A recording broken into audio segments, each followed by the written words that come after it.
स्वागत है आप सभी का आपके अपने चैनल एकलव्य एजुकेशन सेंटर के इस नए वीडियो में। दोस्तों, आज के इस वीडियो में हम यह जानने का प्रयास करेंगे कि बरसात के मौसम में मक्का की खेती करने का नया तकनीक क्या है, और इसके साथ यह भी जानने का प्रयास करेंगे कि मक्का के कौन से हाइब्रिड वेराइटी का चयन करें जिससे जो हमारा मक्का के फसल है अच्छे तरीकों से ग्रोथ कर सके और उसमें ज़्यादा से ज़्यादा पैदावार देखने को मिल सके। और इसके साथ यह भी जानने का प्रयास करेंगे कि अपने मक्का के फसल में कौन कौन सी खादों का प्रयोग कर सकते हैं। तो चलिए इस बेहद ही महत्वपूर्ण वीडियो की शुरुआत करते हैं। जैसा कि आप जानते ही हैं कि मई के हम लास्ट वीक में प्रवेश कर चुके हैं और लगभग 15 जून से मानसून का आगमन हो जाता है। तो इस समय यह बेहद ही महत्वपूर्ण हो जाता है कि मक्का के हम हाइब्रिड वेराइटी का चयन कर लें अपने मिट्टी के अनुसार, क्योंकि जैसे ही अगर पहली बरसात होती है तो निश्चित तौर पर उसके बाद मक्का की खेती होना शुरू हो जाता है।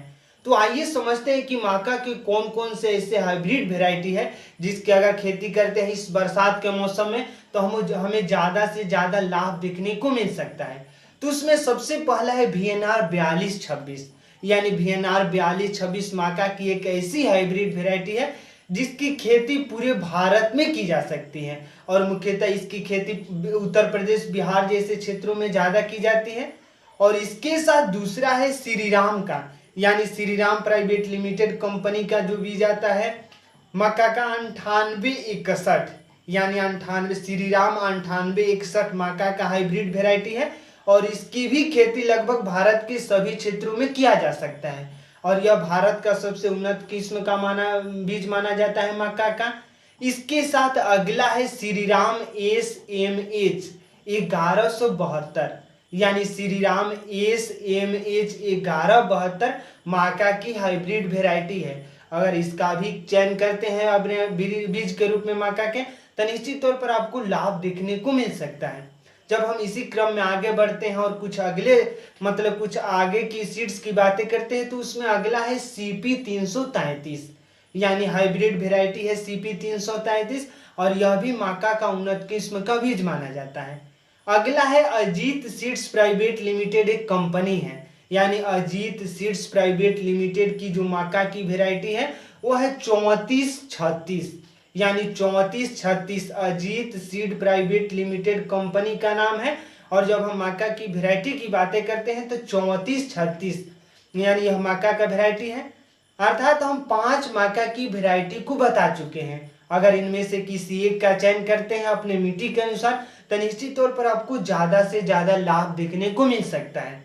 अब आइए समझते हैं कि आखिर बरसात के मौसम में हम मक्का की खेती कैसे करें नई तकनीक के माध्यम से। तो पहला नई तकनीक में यही है कि हम मक्का के हाइब्रिड वेराइटी का चयन कर लें।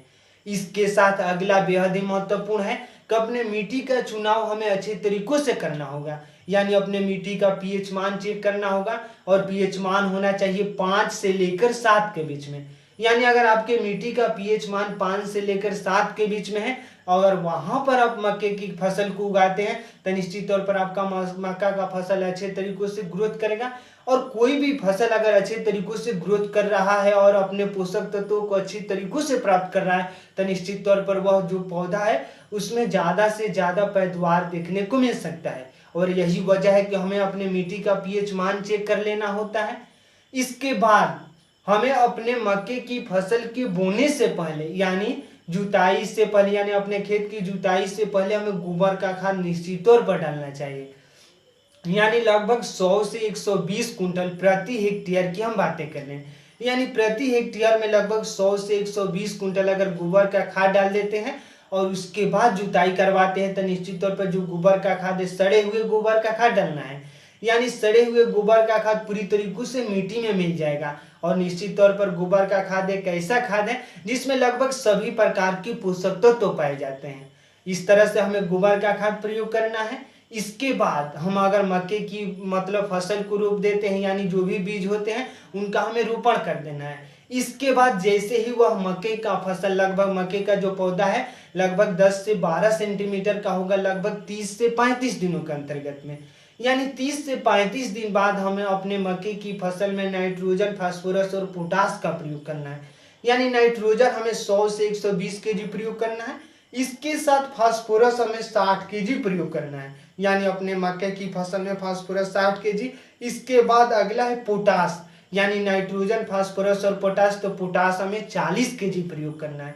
अगर नाइट्रोजन, फास्फोरस, पोटास को एक साथ मिला देते हैं और मक्के की प्रत्येक पौधे पर डाल देते हैं, अगर मक्के के प्रत्येक पौधे से लगभग 2 से 3 सेंटीमीटर की दूरी बनाना है, यानी अगर इस तरीकों से खाद डालते हैं तो निश्चित तौर पर जो हमारा मक्का का फसल है अच्छे तरीकों से ग्रोथ करेगा, क्योंकि मक्का के फसल में पहला खाद बेहद ही महत्वपूर्ण भूमिका निभाता है। तो इस तरह से हमें पहले खाद के रूप में नाइट्रोजन, फास्फोरस और पोटास का प्रयोग करना है। और जैसे ही मक्का के फसल में मतलब वो फल लगने के लिए तैयार हो रहा होता है, उस समय हमें एक बार छिड़काव कर लेना होता है, क्योंकि अगर इली की जो बीमारी इली जैसे कीटाणु लगने की संभावनाएं बढ़ जाती है। तो इस तरह से इली जैसे कीटाणुओं से हमें रक्षा प्राप्त करना है, उस मतलब रक्षा प्रदान करना है अपने मक्के की पौधों को। तो इस तरीके से हमें एक बार छिड़काव भी कर लेना है, यानी कीटनाशक दवाओं का छिड़काव करना है। अगर इन तमाम प्रयोगों को अपने फसल में करते हैं तो निश्चित तौर पर आपका मक्का का फसल है इस बरसात के मौसम में आपको ज्यादा से ज्यादा लाभ दे सकता है। यानी अगर ज्यादा से ज्यादा लाभ प्राप्त करना चाहते हैं तो निश्चित तौर पर इनमें से मतलब 5 हाइब्रिड वेराइटी में से किसी एक का चयन करना होगा। इसके साथ साथ अच्छे खादों का प्रयोग करना होगा और अपने मिट्टी का चुनाव अच्छे तरीकों से करना होगा। तो आज के इस बेहद ही महत्वपूर्ण वीडियो में बस इतना ही। हमें दीजिए इजाजत। धन्यवाद। Thank you.